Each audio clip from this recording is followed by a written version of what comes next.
Party's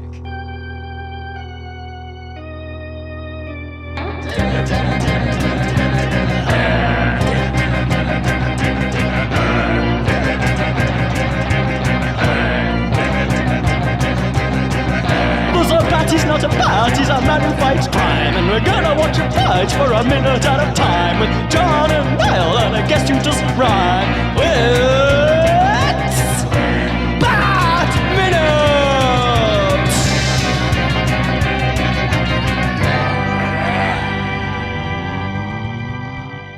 Allow me to break the ice. The name is Bat Minute. Learn it well, for it is the chilling sound of this podcast. Woo! Hello, everyone, and welcome once again to Bat Minute and Robin. It's the podcast where we choke our way through each and every minute of Joel Schumacher's 1997 Batman and Robin, 1 minute at a time. I am one of the hosts, Niall McGowan. And bringing you a cure for the common cold. It is I, your other host, John Parker. But to get that cure, you've got to subscribe to the Patreon. And people are just like, I can just live with the cold. I'd be happier with the dollar. It's $2, goddammit, get it right. But we're joined again, though, once again, as we were last minute, with the same recurring guests. We've got Johnie Powers from Austin Powers Minute.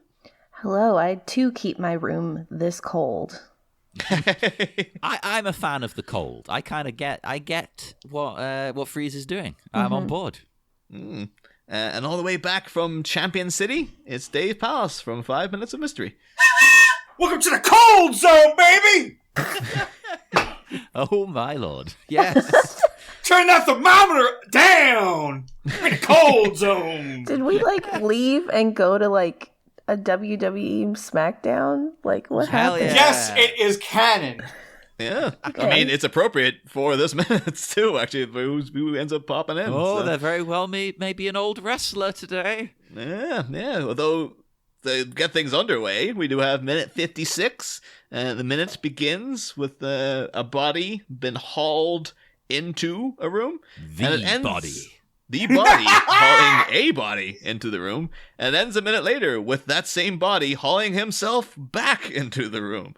So, bit of synergy there. It's quite a roller coaster, isn't it? We go from a frozen man to a defrosting one. That's the thing. While we were on the subject there, too, I can't help but feel there was some sort of weird cross wires when they got Jesse the Body Ventura in this and Elle the Body McPherson in the same movie, as if they were like, we were only supposed to hire one body. And I only Which got one two. did you want? Give us the body. Yeah, and they accidentally hired Jesse Ventura to play Julie Madison. And they're like, oh, crap. I mean, maybe we could pull it out. No, it's 97. He read the script and was like, hell yeah, I'm on board. I know you've had your wild nights. Bruce, we need to settle down. Oh, somebody needs to deep fake it. Please. He's just chewing spit tobacco on camera. Bruce, good to see you, boss. But originally this role did not exist, and they're like, we can't fire Jesse Ventura. He's friends with Arnold as well, so yeah. Yeah, no, totally. But we get hold of that. But I suppose we're pretty much on the brink of it anyway, because we do have Freeze here getting brought into the cold zone, and yeah, as he steps out of his cocoon, right? Cold Yeah, cocoon. I have a problem immediately, where Jesse goes, "Drag him into the cold beam," which is an absurdly bad line. Cold beam, okay.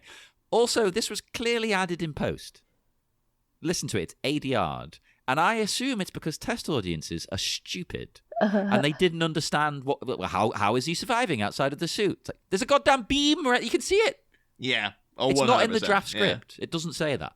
And even, too, him later in the minute going, you can't survive outside of the cold zone is why would you have to explain that to Mr. Freeze? Although, to be fair, he does attempt to run away. So maybe he is oh, I forgot. Yeah, I can't survive outside this thing. Yeah, I guess he's just used to being in the suit now. But both of those lines, they've put them in for the idiots. Somebody clearly went, I don't know what's going on. What's happening? Why is he alive? It's, shut up. Should eat your popcorn. I have a problem. It has nothing to do with the cold or the weird exposition that the audience has to have. Okay. Arnold Schwarzenegger is a big dude. He's not massive, but he's big. And I know that, like, Mr. Freeze isn't. But they got giant security guards. Like, if you see them standing next to him, it like, makes him look so small. And I'm, like, very infuriated by it somehow. I find it fascinating, and I've always hated that. Like, I think actually earlier in the show, if it made the cut, I have brought up that in this movie, Arnold looks kind of small. Right? Outside of the suit. But, you know, in analyzing it minute by minute, this morning, I've come to appreciate that fact in this particular scene for two reasons. One, you know, they've given him really baggy clothes on top of that fact. Mm-hmm. So I think it's a deliberate choice. I think it's because, you know, you, by the end of these sort of couple of scenes, you feel sorry for him. He feels really vulnerable and childlike almost. Like he looks scared. Yeah. And I think they're trying to make you feel that way about him. I'm not sure why they do, because there's no redemption arc. No, but I mean, like, if you know Mr. Freeze, like, his whole story is, like, just sad. Yeah, and I think that's what they're doing. They're trying to add to it. Like, look at him. He's pathetic. That doesn't quite work, though, because he's so gleefully evil in earlier scenes. Like, it's not like the emotionally dead, like, you know, I would shed a tear if I had the tears left to shed. Like, it's not that version of they're doing the story is that version of the character, but he is really like, all right, everyone, chill. Yeah, he's like, really leaning into it. He loves it. So then to turn around and be like, don't you feel sorry for him now? I was like, no. Like he was willingly like he has outright killed people in this movie so far. Innocent people. Yeah. So it's like, no, I think there's a way you could easily make that work to make him more sympathetic. You could introduce, well, they've introduced the concept of Nora, but still, he has been, just because he has that doesn't mean that he's not, you know, jolly in his, you know, insanity in all the carnage he's committing and stuff. Well, we've hit on that's the crux of the problem with the whole film, though, isn't it? It's like, it's almost not committing enough to what it's doing. Yeah. Weirdly, for a movie that's so over the top, it kind of lean into it, mate. Make Freeze a really, really, really sympathetic character. Mm-hmm. Because it's like halfway. It's like, well, he's got Nora, but he's a jerk. It's like here they try and make him look like a scared kid, but he's still an asshole. It's either you do one or the other. Don't try to do both at the same time.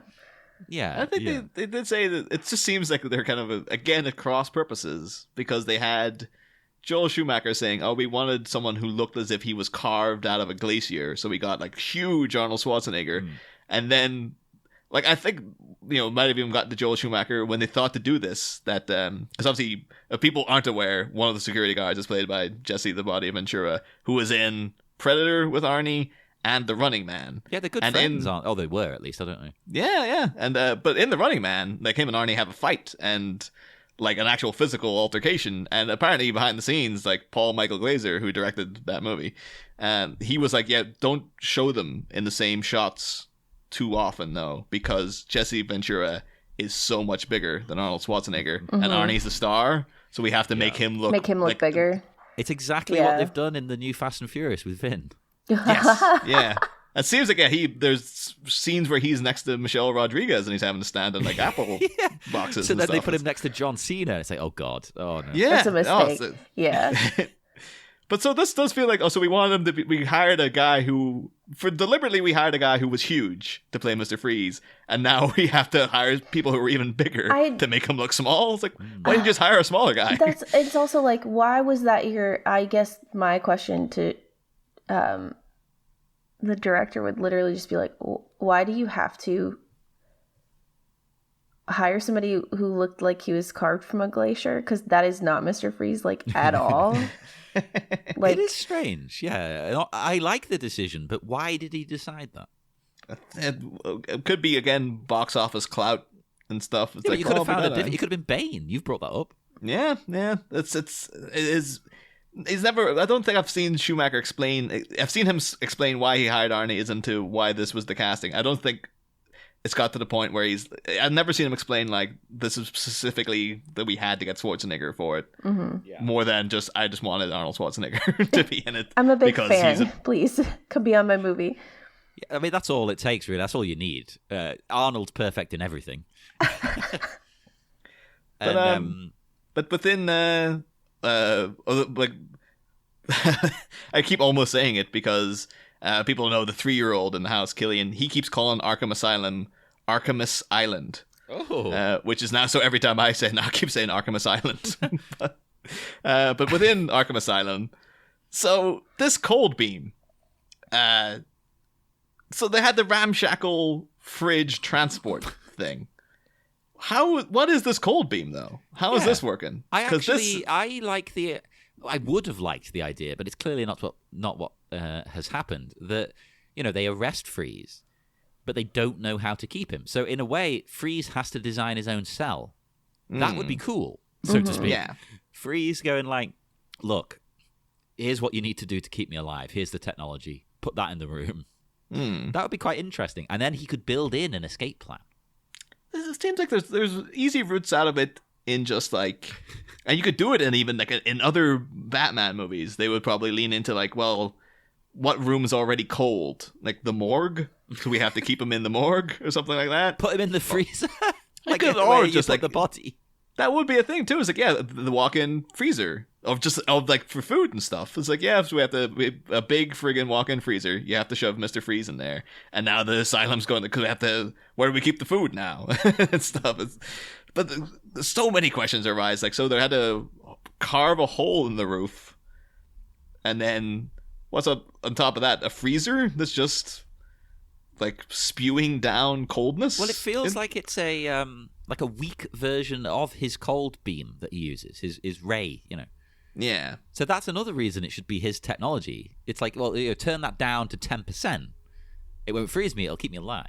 Yeah. Yeah. That's interesting, but they don't go that way. And in fact, the way they go is to utter hilariously bad but very, very Arnie movie lines. Welcome home, Frostface. Yeah. You're the common cold and we're the cure. And paging Robert Smith.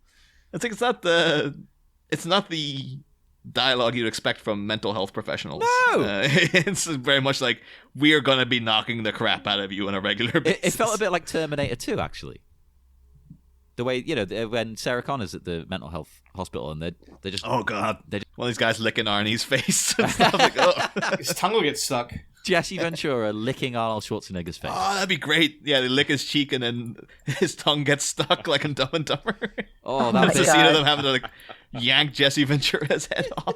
Oh, that would be funny. That would. I just think that this whole scene is just to show how much the society of Gotham doesn't care and is not here to rehabilitate you, even though that's what the asylum's supposed to do. It's the fact that they get two guys, Jesse and what's his name, Ralph Moeller, who apparently is another bodybuilder that worked along Arnold and did Conan stuff. Yeah, he played Conan in the Conan live action show, which is kind of like 2 Conans. I'm seeing double here, 4 Conans. I do love that about Arnold. He helps out those around him. He gets them roles all the time. Yeah, it does feel a little bit like because with Jesse Ventura, and then his first 2 roles were Predator and then The Running Man, as if Arnie was kind of like holding him by the hand, but like, don't worry, they'll accept you because I'll make them accept you. Yeah, he's my boy. Yeah. Yeah. It's a bit like for years with John Cusack and Jeremy Piven. The only things you see Jeremy Piven in were John Cusack projects. And of course now you don't see Jeremy Piven in anything anymore. No. For good reason. So the less said about that, the better, maybe. Yeah. Of course, I feel unqualified almost to talk about Jesse Ventura because I know, John, you're a massive wrestling person, and like I know him from movies, and I've watched a couple of promos to kind of brush up on who the guy is, but I don't know if you had the promos I watched, because he was at it for like 20 odd years. Oh, he was a master of the promo as well. Yeah, and it's like ones with him and Macho Man where they teamed up because Macho Man had won the World Intercontinental Championship belt. When it meant something. When the IC title was a good title. Fantastic promo of Ventura going off on one, and then out of the corner, you just see the tip of the belt coming in, and it's Macho Man holding it up, so excited. And then Miss Elizabeth comes in, and he's like, Miss Elizabeth, it's going to be a great day for you, because I'm going to allow you to hold the Intercontinental Championship belt for 1 minute. Oh, change my mind. And he just takes it away again. And Miss Elizabeth's just like, okay, Randy. That was his whole thing. He was kind of just like abusive to his wife. Yeah. And even too, like the announcer keeps calling him Macho Man Savage, and then Jesse Ventura's like, "You'll find it's Randy Macho Man Savage." But see, like, at the time they were, I don't know if Ventura was trying to like play up, because he's also wearing the crazy colors. Oh, he always wore like tie dye and crazy stuff. Yeah. Yeah, and he had the same kind of headband on and the sunglasses. So it's like, is he trying to look like another version of Macho Man, or was this just the look? He kind of looked like that anyway. It was a wrestling look. You know, they used to wear those pants. Zubas, are they called? Ah. Google Zubas, like Zubas. Z for you too. Oh, with the stripes and everything. All the crazy color. Yeah, they used to like, that was a wrestling thing, like wear the Zubas. Oh. Yeah. And they always paired it with a shirt from a steak restaurant called like Ribera or something. Ah. Well, do you ever look at Jesse when he gets off the chopper in Predator? He's like wearing an MTV shirt and like tight denim pants, and you're like, that guy is about to carry a minigun. Yeah. That's the guy.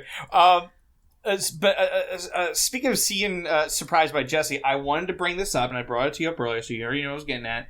Was that I was looking right around this time, just a year prior to it, he had a bit part on one of the funniest X-Files episodes, Jose Chung's From Outer Space, where Jesse plays the whole episode is told by different people's perspectives. So like it's all up to like satire and just like, did this really happen?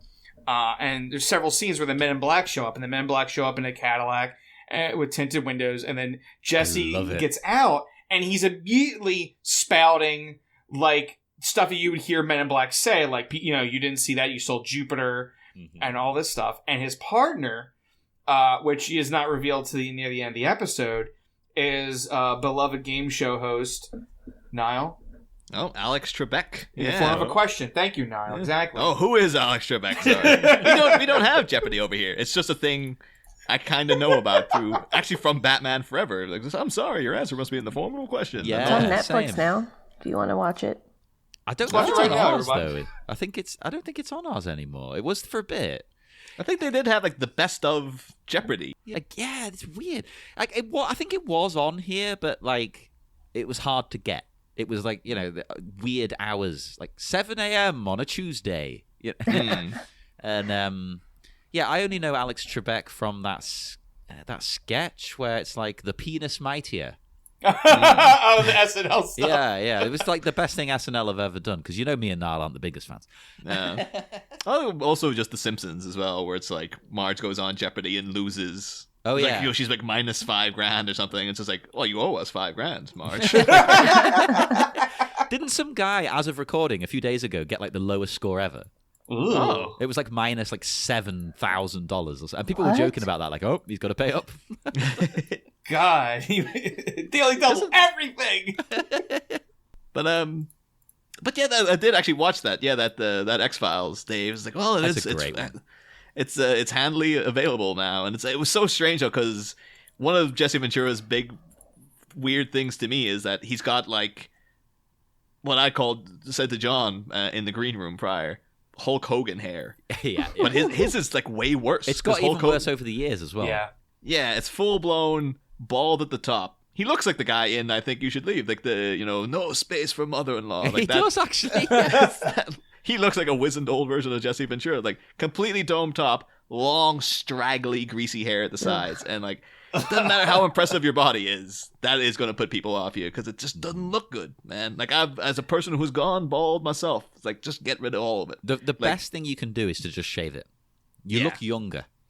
And in that X-Files episode, he shows up. It's a man in black, and he's literally all in black. It ain't like the Tommy Lee Jones, like, you know, white shirt, black tie. The Men in Black predates the movie.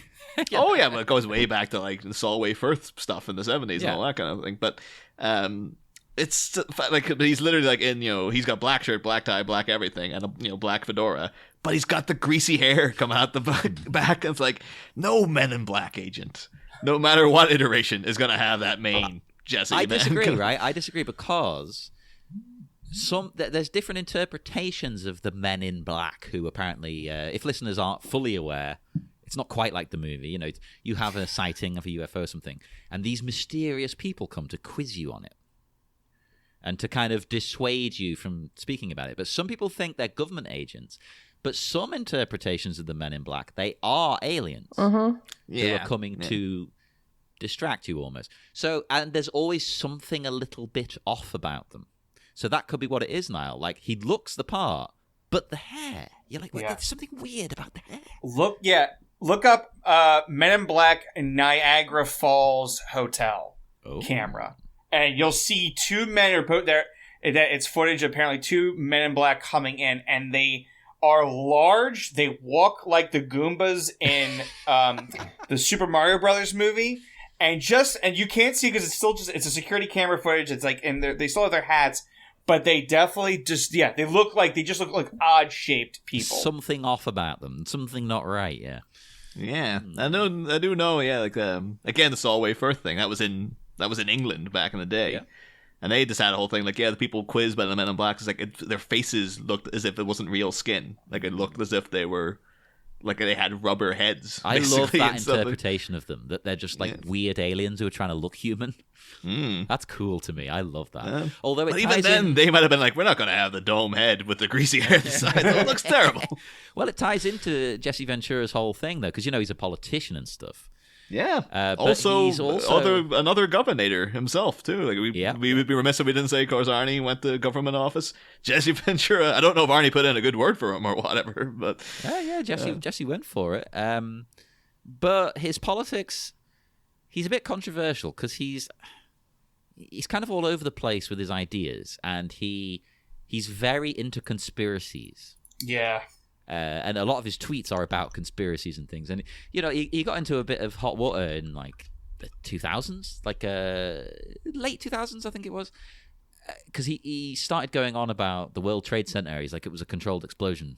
It was explosives put there by the government and all this kind of thing. It's like, I could see that being true. But, I'm pretty sure you're not supposed to talk about that. Yeah.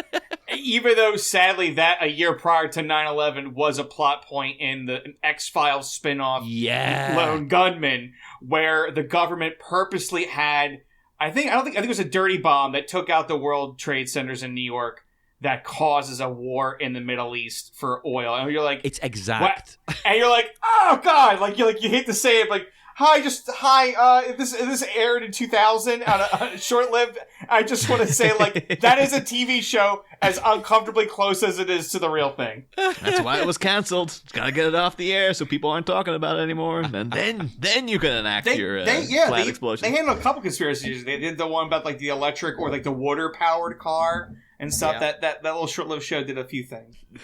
But should say, though, because now we're in for the first time, well, not the first time, the second time for our show, but being reintroduced to Arkhamist Island. Arkhamist Island again? Was that deliberate or was that next? That's what Killian keeps calling it, man, Arkhamist Island. I know, but like, you keep doing it now, and I don't know whether it's deliberate or...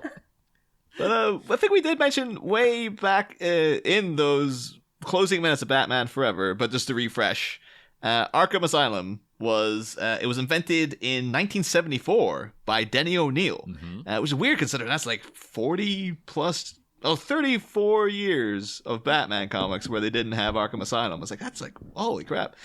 Because you think it would be like one of the things boiled into the, baked into the inception of the character and stuff. But it first appeared in Batman 258, and I think we did bring up then that it was an annoying thing where it could have been a perfect everything's connected, but they because they edited Batman Forever, it wasn't. Because it features in that issue, which is a Two-Face issue, and the first time you see Arkham Asylum in the comics is when Two-Face gets busted out. And of course, in the original opening of Batman Forever, the first time you would have seen Arkham Asylum is when Two-Face gets busted out. And it's like, it was so close to being perfect. Damn it. That would have Why? been amazing. But it's a weird plot line where he's abducted by a demented army general to help steal an atom bomb to go to Washington to blow up the Capitol building. Ooh. Or to threaten to blow up the Capitol building. Which is like There's something plan. Jesse Ventura would assume is going to happen. But it's great too because I've read that comic and there's a bit where the Two-Face gets one over in this general, so the general goes to Batman to be like, "Oh, you gotta help me! I found out this is what's happening," and he shows him all the stuff that's occurred, how the robbery of the atom bomb happened, and Batman's instantly like, "Two-Face would never do this at 3 a.m. on a single lane highway when there's a fork in the road 2 miles up. You robbed this atom bomb," and the guy's like, Yeah, you got me. It's like, that's where Two-Face's whole shtick comes in handy, because Batman's able to go, nah, want him, because there's no twos in here. This is ridiculous. But what's even more ridiculous was in going into, like, the origins of Arkham Origins, as it were. There was a featured asylum prior in a very bizarre story from 1952. Okay. Called The Crazy Clown Crimes, which was by... I really hope that's not with 3 Ks. Oh, God. Oh, sorry. The Crazy Crime Clown. That's it. Oh, my God. That still works. Yeah, but from Batman 74, but written by Alvin Schwartz.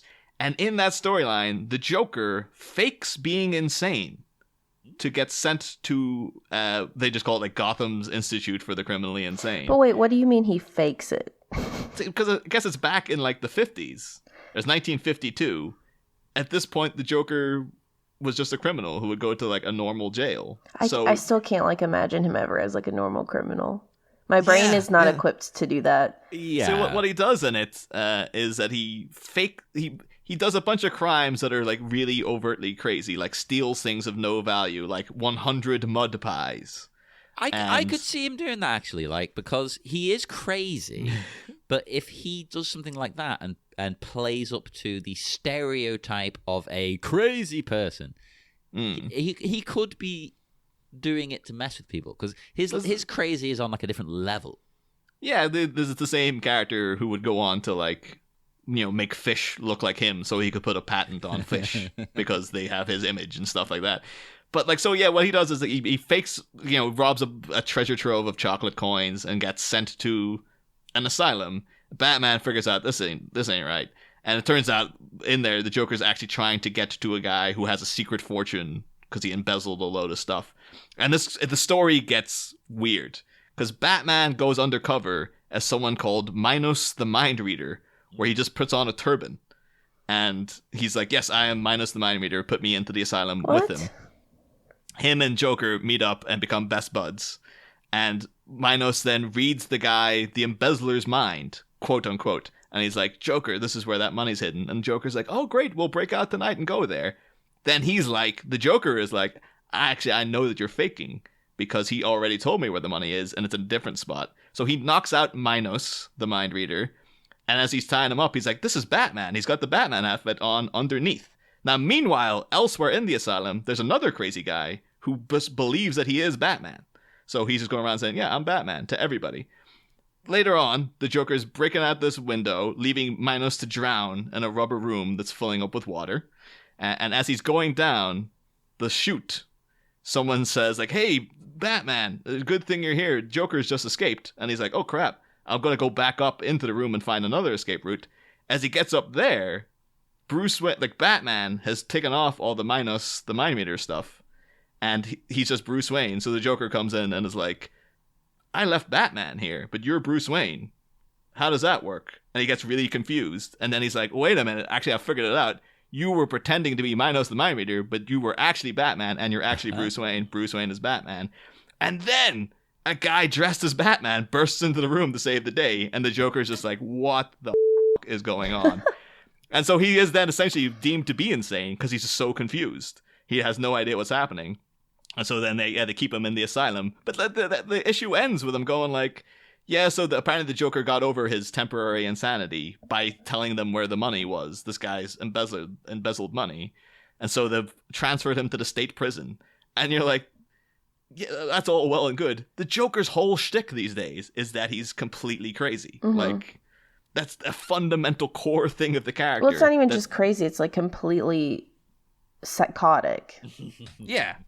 Like the whole thing in the Killing Joke is that he's trying to drive Jim Gordon insane because to prove that, you know, everyone's one bad day away from becoming the Joker and stuff. And it's so weird that, yeah, for like, that's 52. Like 12, you've already had like 12 years of the Joker where he was just like a normal crook, but he just looked a bit like a clown, I guess. But, you know, he wasn't crazy until they started going like, maybe he is crazy. Maybe that's actually a weird thing to do. But yeah, that was the first featured asylum within Batman comics. I love it. And that very, very strange story. It's cool. It's weird, but yeah, holy crap. To be fair, it's bizarre. It was a lot of fun to read that comic, though. For like a golden age Batman story, as camp and silly as it is in comparison to modern Batman stuff, it was a blast. I like to read, camp and silly. Well, to be honest, we get a very, very, very camp thing now that's stupid, and I love it. Because Arnold's line delivery on his response to these guys, it's up there with my favorite parts of the movie. Where he's like, "Allow me to break the ice. My name is Freeze. Learn it well, for it is the chilling sound of your doom." It's like, oh, that's amazing. Yeah, there's no beefs there. That is So Arnold. expertly delivered. Perfect. Fantastic. That's what you hire Arnold for. Stuff like that. Mr. Freeze got a real thing with Doom as well, though. Because remember earlier, it was like, oh, Pay attention to the numbers, Batman, for they're the harbingers of your doom. So he's Gurr from Invader Zim. it could be he was also as well, like, when he came out, he's like, My super villain name is Doctor Doom. Because I'm a doctor, I'm all about No, doom. but like now you got me thinking about Invader Zim. And what would he be like if he was like Gurr?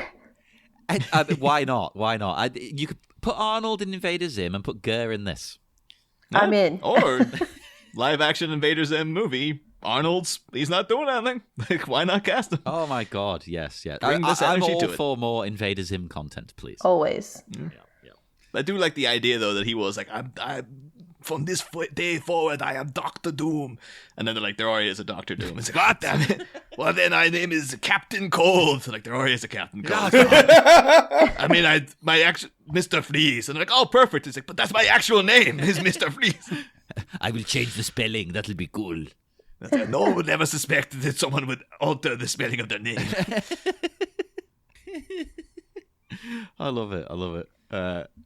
And then with no effort whatsoever, Freeze just smashes these guards' heads in and prepares to escape. But as you mentioned before, he can't escape. He can't leave that cold beam. But these security guys, pretty shoddy, I have to say.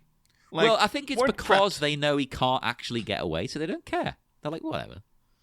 What's he going to do? I think I would rather not have someone crack my skull into another guy's skull. Yeah, but though, they're tough personally. guys now. They live for this. They don't care. It's Jesse Ventura. It could be kind of like they want him to like throw the first punch, so they have every right to like beat him down outside of the cold zone. That's true. Yeah, they should start laying into him with their nightsticks. Like, because they really, like, you know, they could have just, like, dumped him out, like, unchained the latch, dumped him out of the freezer, pulled it out, and left. Like, they could have done that, but they literally just stood there just so they can, like, throw, like, they're just like, come on! Like, throw first punch. Like, just so they want a reason to beat Give him me an up. excuse. Yeah, that's it. So they're like, yeah, okay, that's it. You want to do a head knock? All right, well, now you're going to be choking outside the cold zone. Yeah, I see that totally. It's a very wrestling thing. Why was Arnold not in wrestling more? He turned up like twice. I mean, we went off on a Jesse talk before, but I never got into the meat of it. I'm not going to make this into a wrestling podcast. We're fair to go with it. We don't get many minutes with him. Yeah. So, like, if you got Jesse Ventura content, now's the time. I'm going to really. keep it minimal. But to me, like, Jesse, obviously, he was a big wrestler and stuff. But to me, he's a commentator. Because when I got into wrestling, he kind of stopped wrestling so much. You know, he was switching into commentary with Gorilla Monsoon. And those two as a duo, they're so good. They're so funny. I love it anytime in wrestling where one of the commentators is like a jerk. You have a bad guy commentator. That's always funny to me. And that's something they don't do so much now. It's like, no. You need one of them to just support the bad guys no matter what. And anytime the good guys do anything, it's heinous. That's true. I love it. It's hilarious. And you'd get Jesse doing that. Like sometimes he was a dick. Sometimes he was okay. It was fun. I always loved Jesse. He's great. And he's a good actor. He could have been in more stuff. It's shocking that I kind of assumed going through his IMDb, there's going to be a load of TV stuff. It's majoritively wrestling credits. Yeah. And it's like, so he goes from Predator to straight to Running Man. Then you got like later on The Naked Gun. He's in that very briefly. Oh yeah. You got Abraxas, Guardian of the Universe, which is not as good as you assume it's going to be, unfortunately. Well, a title like that, how could it go wrong? But spot on Renegade with Lorenzo. Was it Lorenzo Lamas? You call that guy? Oh yeah. If you say Lorenzo, I just think of the movie Lorenzo's Oil. Me too. Such a sad movie. It is. I had to watch that in I can't remember what it was. Some class at school. It was biology or something. Yeah, us they too. showed us it. And you also, I believe we mentioned way back in Batman Returns, Susan Sarandon got the role in Lorenzo's Oil after she turned down Catwoman. Oh yeah. And Michelle Pfeiffer had vacated the role in Lorenzo's Oil, so she just stepped in, and Michelle Pfeiffer took over Catwoman. I forgot all about that. Holy crap! Yeah. Yeah. Listeners, go and watch Lorenzo's Oil. Lorenzo's Oil Minute coming soon. Oh. Of course, then No Holds Barred, another Jesse Ventura thing. That is a classic. That needs a minute show. Yeah, him and Hulk Hogan and Tiny Lister. Yeah. All together. Tragically late Tiny Lister. Didn't he die like last year or the year before? Yeah, it was at least. Yeah. I don't know. Only within the last couple of years, at least. The people remember him. End of the Dark Knight. He's the give it to me. I'll do what you should have done 10 minutes ago. And throws out the friggin' thing when the Joker's got the bombs hooked on the boats and stuff. Shockingly really good scene. Like that, for Tiny Lister, like, oh, this guy's friggin' commanding the Dark Knight all of a sudden. But after that, it all kind of dries up for a little bit. Like, he's in Arliss, of course, Robert Wool. Demolition Man. Should we try and get Jesse on the show? I mean, why not? We do have another minute with him coming up. And he does podcast. No harm in shooting out an invite, I suppose. But also Demolition Man. Very briefly featured in that, of course, written by Dan Waters, Batman Returns, yada, yada, yada. And after that, though, kind of dries up. Like, he doesn't really do all that much more acting. I think he just decides, you know what? I'm doing the politics thing. Yeah, screw this. Politics. Yeah, which is a strange move to make, but when you hear him talk or read his tweets, you're like, okay, yeah, he's got some interesting views. It's weird too, because he's so, in the few interviews I watched from him in the build-up, he's so thankful that he got to be an actor, because he's like, it's getting into the Screen Actors Guild that ensured me a retirement, and like it's just basically using it as a way to low-key slam the behind the scenes paperwork of being a wrestler. Oh, wrestling is notorious for that, like not looking after people, basically. The whole movie, The Wrestler, is about that. Yeah, he's basically saying like, was away from my family for so much, but if I'm starring in a movie, I'm away from them for a couple of months, and then I get like 4 straight months of being with them. Yeah. Whereas wrestling, you're just away like 300 days of the year and all this kind of stuff. And he was just like, now I have a retirement fund. It's all set up at the Screen Actors Guild. They did much more for me than the people behind the WWF ever did. Vince is notorious for that. Like he refuses to allow the wrestlers to like be in a union, which as an English person, where basically everybody's in a union, that's crazy to me. Yeah. So it's for that reason. Maybe again it is like, I got into politics, so I didn't need it anymore. But he seems so happy to have got into acting. I'm surprised he didn't do it more. Yeah, but it's a shame. Well, speaking of acting, though, this scene, I love Arnold's acting. Like when he's out of the cold beam. To me, Arnold is a master of this kind of work. It reminded me a bit of Total Recall, when his head is going to explode. Arnold can do this pained kind of like, and sell it, which is hilarious because he's such a big, tough guy. You would think someone like that would have a hard time selling being weak and pained and vulnerable. But no, he does it. He's always so good at it. there's makeup though. Like I cannot commend the makeup enough. Where just those moments he's out, as soon as he turns around, they put enough scuffing right around his bones and his jaw and his cheek line that make him already look gaunt. Yeah, but it's not it's not over the top. For this movie, it feels kind of realistic. Although Jesse Ventura did not feature in Over the Top, unfortunately. But if only, that would have been beautiful.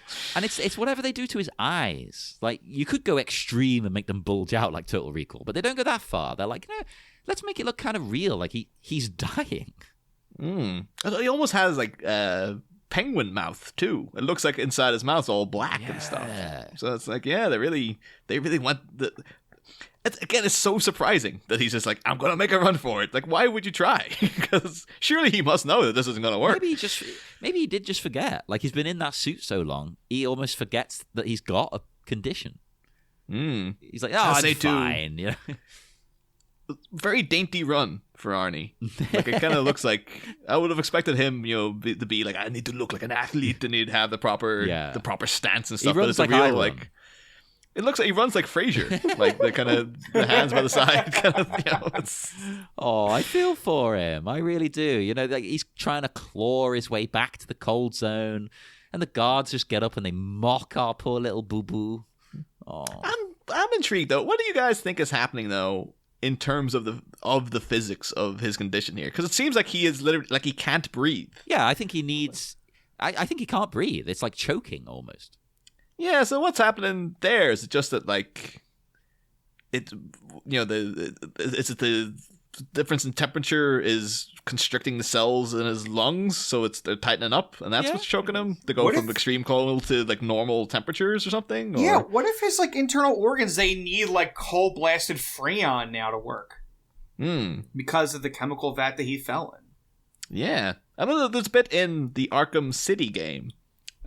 Where you have to find Mr. Freeze, and the Penguins put him in like this. It's basically like a microwave, like a giant thing, and he comes out, and he actually has like a little tube coming out from kind of like his heart, and it's pumping some stuff into him the whole time. And Batman, because this is hardcore Batman in Arkham City, yanks it out and is basically pouring the stuff on the ground until Freeze tells him what he needs to know and then gives it back to him. So that would say, like, yeah, maybe he does need something literally injected into his body and stuff. But it just is like, I'm thinking they got the whole choking thing from the end of the Heart of Ice episode when Mr. Freeze's thing's cracked and he seems like he's choking. But I'm just wondering, like, needs sub-zero temperatures to survive would be to me like he just get really hot all of a sudden and shrivel up. But the fact that he's actually choking is like, so just wondering what the actual thing is going on. Well, think of the reverse. Like if you get too hot, you'd kind of choke. Yeah. Because you're trying to breathe in hot air and it feels very uncomfortable. Oh, that's true. And to him, this will be like burning hot. Yeah.